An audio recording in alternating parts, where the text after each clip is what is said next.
بسم الله الرحمن الرحيم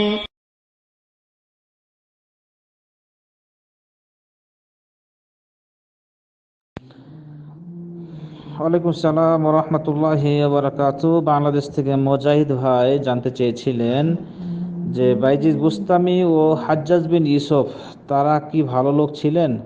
অনেক আলেম বলেন তারা ভালো ছিল, আবার অনেকে বলে খারাপ ছিল। তো আমার মতামত কি জানতে চেয়েছেন।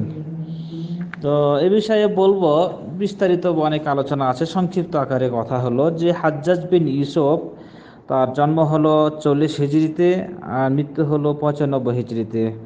অর্থাৎ সাহাবীদের যুগ তিনি পেয়েছেন, সাহাবীদের যুগেরই মানুষ। এরপরে বাইজিদ বুস্তামির জন্ম হলো 188 হিজরি আর মৃত্যু হলো 261 হিজরি। তাহলে দুইজনের দুই রকম সম্পর্ক, দুই রকম সময়, জামানা, কাল এক যুগের নয়। সেই হিসেবে আলাদা করে বলাটাই বেশি ভালো। হাজ্জাজ বিন ইউসুফ আব্দুল মালিক বিন মারওয়ানের জামানায়, আব্দুল মালিক বিন মারওয়ান যখন সেই জামানার খলিফা ছিলেন, সেই সময় তিনি গভর্নর ছিলেন। হাজ্জাজ বিন ইউসুফ গভর্নর ছিলেন ইরাকের। তো তার ব্যাপারে বলা হয় যে তিনি জালেম, অত্যাচারী বাদশাহ ছিলেন। মানুষের উপর জুলুম নির্যাতন করত, কিন্তু অসংখ্য মানুষ তার হাতে নিহত হয়েছে, বা তিনি অসংখ্য মানুষকে হত্যা করেছেন। এমনও বলা হয় 1,20,000 মানুষকে তিনি এভাবে হত্যা করেছেন অন্যায়ভাবে। তো এভাবে তাকে জালেম সরকার বলা হয়।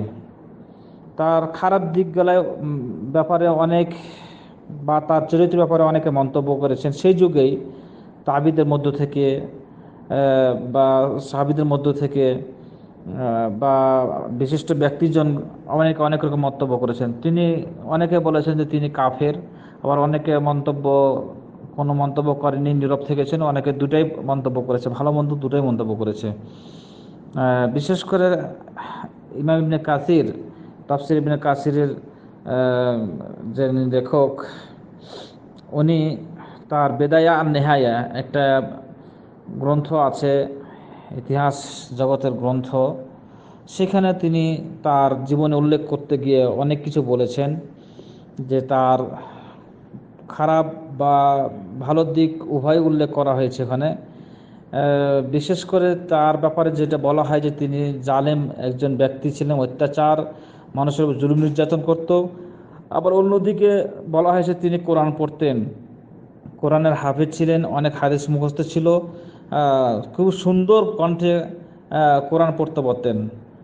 বলা হয়েছে হাসান আল বাসরি যেমন সুন্দর কোরআন পড়তেন, হাসান বাসরির মতো না, কিন্তু সেরকম সুন্দর করে কোরআন পড়তে পারতেন তিনি। আর এমনকি আহলুল কোরআন, অর্থাৎ কোরআন যারা মুখস্থ করে, কোরআন যারা হেফজ করে, তাদেরকে তিনি অনেক সহযোগিতা করেছেন। তো এই ভালো দিকগুলো উল্লেখ করা হয়েছে।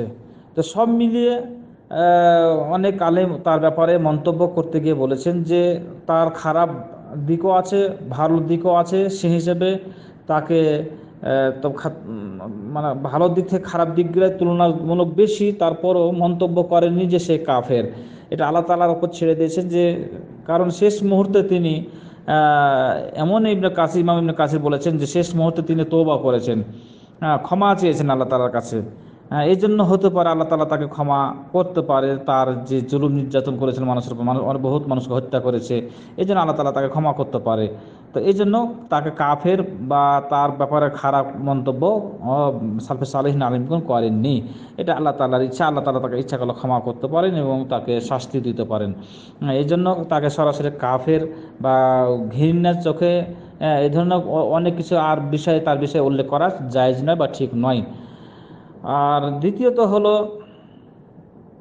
বাইজিদ বুস্তামির বিষয়ে। বাইজিদ বুস্তামি যেটা বললাম, তার জন্ম 188 হিজরিতে, মৃত্যু 261 হিজরিতে। তাহলে অনেক পরে।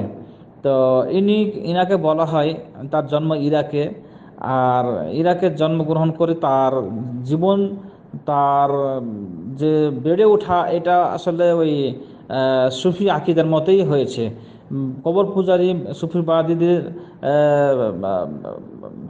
সহবাস সংস্পর্শ পেয়েই তিনি এভাবে বড় হয়ে উঠেছেন এবং তাকে সুফিদের একজন আলেম বলা হয়। তার ব্যাপারে বলা হয় যে হাওয়াতে ওড়ে, পানিতে হাঁটে, এভাবে যে কথাগুলো বলা হয়েছে এগুলো মিথ্যা বানাওয়াট। হ্যাঁ, তারপরও তিনি সুফি আকিদার বিশ্বাসী এবং ওয়াহদাতুল ওজুদ সে বিশ্বাস করতো। ওয়াহদাতুল ওজুদ হলো যে আর যেটা আল্লাহ সকল মানুষের ভিতরে আল্লাহ আছে, মানে আল্লাহ মানুষ একাকার, এর মধ্যে কোনো পার্থক্য নাই, সব একই জিনিস। তো এই ধরনের আকিদা বিশ্বাস তার ছিল। সুফিবাদী কবর পূজারীদের যে আকিদা, তার আগে সে আকিদা তার ভিতরে ছিল। এই জন্য সুফিবাদীদের কবর পূজারীদের একজন ইমাম বলা হয়।